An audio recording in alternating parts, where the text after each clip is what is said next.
नमस्कार दोस्तों। आज इस वीडियो में मैं भगवान के ना होने की क्या सबूत है उसके बारे में बात करूंगा। Y God does not exist. वैसे तो इस बात का जवाब एक British mathematician and philosopher Bertrand Russell ने अपनी टीपॉट थ्योरी से बहुत बढ़िया तरीके से दिया है।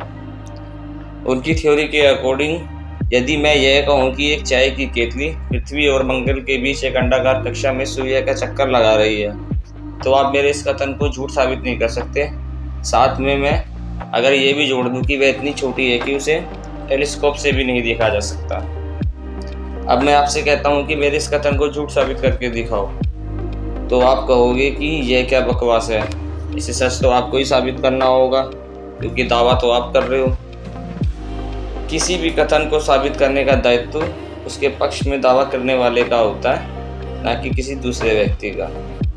उदाहरण के लिए, यदि मैं यह कहूँ कि मैं अभी अभी एक उड़ने वाले ड्रैगन को देख के आ रहा हूँ जो कि आग उगलता है, और आपसे कहता हूँ कि इसे झूठ साबित करके दिखाओ, आप कहोगे दावा तो आप कर रहे हो, इसे सच भी आपको ही साबित करना होगा क्योंकि ऐसे किसी ड्रैगन का अस्तित्व संभव नहीं है। इसी प्रकार किसी भी भगवान के अस्तित्व के सबूत देने का दायित्व उसके पक्ष में दावा करने वाले का होता है, न कि किसी तर्कशील या नास्तिक व्यक्ति का। पर फिर भी कुछ तर्कों और उदाहरणों से इस वीडियो में मैं ईश्वर के ना होने की क्या सबूत है देने की कोशिश करूँगा। आस्तिक मन के अकॉर्डिंग ईश्वर गॉड अल्लाह की व्याख्या कुछ इस प्रकार है। वह ईश्वर को सर्वज्ञ यानी सब कुछ जानने वाला, सर्वशक्तिमान, दयालु और न्यायकर्ता मानते हैं, जो कि संभव नहीं है। ऐसे किसी ईश्वर का अस्तित्व संभव नहीं है जो कि एक साथ सर्वज्ञ, सर्वशक्तिमान, दयालु और न्यायकर्ता भी हो। उदाहरण के लिए मान लीजिए कि कल मेरा एक्सीडेंट होने वाला है। ईश्वर सर्वज्ञ है, वह यह सब कुछ जानता है, रोकने में सक्षम है। यदि उसके निर्णय के कारण कल मेरा एक्सीडेंट नहीं होता तो वह सर्वज्ञ नहीं है क्योंकि वह सब कुछ नहीं जानता।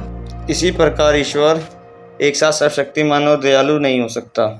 उदाहरण के लिए मान लीजिए किसी अबला के साथ कुछ दुष्कर्म हो रहा है और ईश्वर यह सब कुछ जानता है और इसे रोकने में सक्षम भी है, पर यह सब कुछ जानते हुए भी वह इसे रोकता नहीं, तो ऐसे ईश्वर को हम दयालु नहीं कह सकते।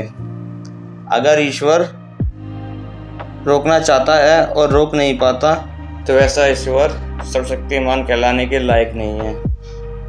और रही न्यायप्रिय और न्यायकर्ता की बात, तो मनुष्य को खुद ही ईश्वर के न्याय और दंड विधान पर भरोसा नहीं है। मनुष्य ने प्राचीन सभ्यता से लेकर मॉडर्न सभ्यता में अपनी सहूलतों के अकॉर्डिंग कानून और नियम बनाए हुए हैं। देश में न्यायालय और कोर्ट है, यही ईश्वर के न्यायप्रिय और न्यायकर्ता न होने का सबसे बड़ा सबूत है। मान लीजिए यदि हम ईश्वर के न्याय और दंड विधान में भरोसा करते तो कोई भी गलत कार्य करने वाला व्यक्ति अपने गलत कार्यों की जिम्मेदारी ईश्वर पर डाल सकता था। वह यह कह सकता था कि यह सब ईश्वर ने मेरे भाग्य में लिखा हुआ है, सब कुछ ईश्वर की मर्जी से हुआ है, मैं तो केवल उसकी मर्जी का पालन कर रहा हूँ। तो दोस्तों, इस प्रकार ईश्वर की जितनी भी व्याख्या है उसको मैंने खारिज करने की कोशिश करी है।